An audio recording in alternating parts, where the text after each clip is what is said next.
Hello বন্ধুরা hello বন্ধুরা তোমরা সবাই কেমন আছো? আশা করছি অনেক ভালো আছো আর সুস্থ আছো। তো আমি আবারও এসেছি একটা নতুন ব্লগ নিয়ে তোমাদের সামনে। তোমরা দেখতে থাকো, ব্লগটা ভালো লাগবে।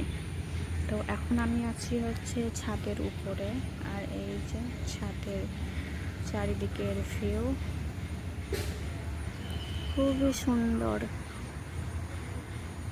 এখন মেঘও আছে, আবার হালকা রোদও আছে আকাশে। তো দেখতে অনেকটা ভালো লাগছে। এই যে তোমরা দেখতেই পাচ্ছ ছাদের উপর। কালকে আমার শরীরটা একটু খারাপ ছিল, তো যে জন্য আমি আর জামাটাকে ধুতে পারিনি। তো আজকে আমি এটাকে ধুয়ে দিকে ছাদে মেলে দিতে এসেছি। এই যে, তো ভাবলাম একটু ভিডিও করা যাক। আর এই যে ছাদে দেখছো ছোট্ট ছোট্ট কত সুন্দর ঘাস হয়েছে, দেখো। এরকম ঘাস কিন্তু ছাদে আগে হয়নি, এবারই প্রথম হচ্ছে। তো এই 3-4 দিন বৃষ্টি হয়নি তো, হ্যাঁ। তো তখন কিন্তু এই ছাদের ঘাসগুলো না একদম কেমন একটা নেতিয়ে যাওয়ার মতন হয়েছিল। কালকে যখন আমি ছাদে এসেছিলাম তখন এগুলো দেখছি যে একদম তো নেতিয়ে গেছে। তো এটাকে আমি তুলে দিয়েছিলাম কাল। এই যে, তো আজকে দেখো আবার একটু বৃষ্টি হয়েছে, রাত্রে তো কত সুন্দর হয়ে গেছে। দেখতে পাচ্ছ কত সুন্দর হয়ে গেছে, ছোট্ট ছোট ঘাস। এবার প্রথম হয়েছে এই ঘাসটা। আর এই যে সাদা রঙের বিল্ডিংটা দেখছো, এটাতে কিন্তু আগে একটা দোতলা বাড়ি ছিল, ভালোই ছিল বাড়িটা, কিন্তু ভেঙে দিয়ে বিল্ডিং করেছে। এখন এখানে ইয়ে হয়, মানে জিন্স বিক্রি হয়, শুধু জিন্স অর্ডার নেয়। এই যে অনলাইনে জিন্স সেল করে, যেমন ফ্লিপকার্ট আছে, অ্যামাজন আছে, এইসব যেমন অনলাইনে দিতে দেয় না, তো এরাও সেরকম অনলাইনে অর্ডার দিয়ে আসে।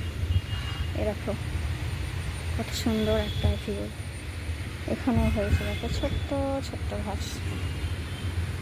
আর এই দিকটা হচ্ছে রাস্তা, দেখাচ্ছি। এইটা হচ্ছে সামনেটা, এই দিকটা হচ্ছে মানজারি যাওয়ার রাস্তা। এই দিকটা মানজারি চলে যায়, আর এই দিকে রাস্তাটা কালীগঞ্জ চলে যায়, যেখানে সমুদ্র আছে। আর ওই যে লাল বিল্ডিংটা দেখতে পাচ্ছ না, ওখানে ওই বিল্ডিংটার ভাড়াটা 8,000 টাকা নেয়। ওটা আমার স্বামীরাই প্লাস্টার করেছে। তো ওখানে বিল্ডিং ভাড়াটা এখন কেউ থাকে না, কিন্তু থাকলে 8,000 টাকা নেবে। আর এই যে বিল্ডিংটা দেখতে পাচ্ছে, এটা হচ্ছে আমি যখন গেছি এখানে, অবশ্য আমি থাকিনি, কিন্তু আমি যখন এখানে গেছি তখন এই বিল্ডিংটার ভাড়া ছিল হচ্ছে 2,500 টাকা।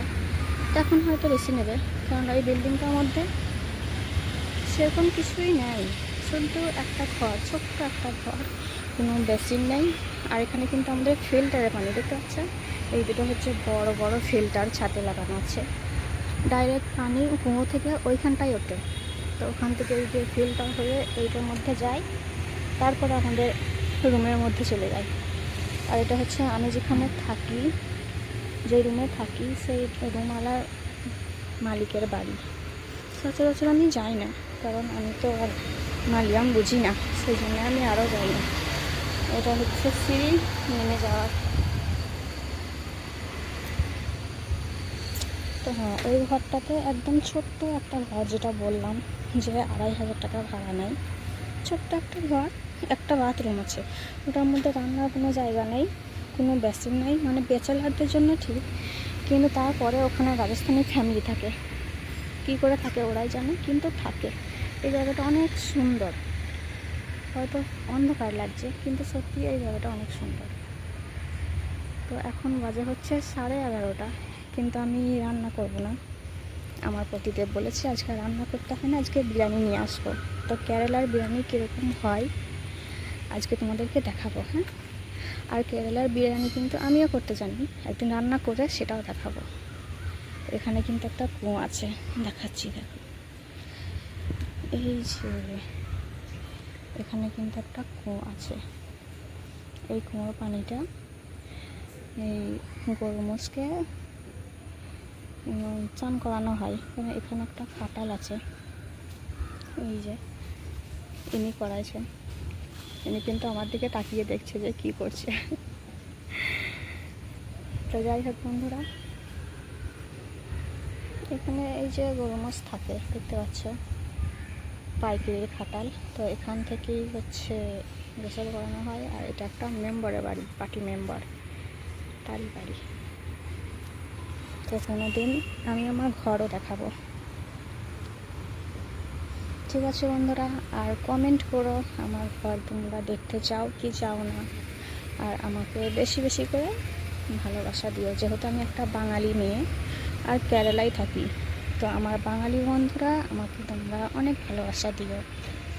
তো বাই বাই।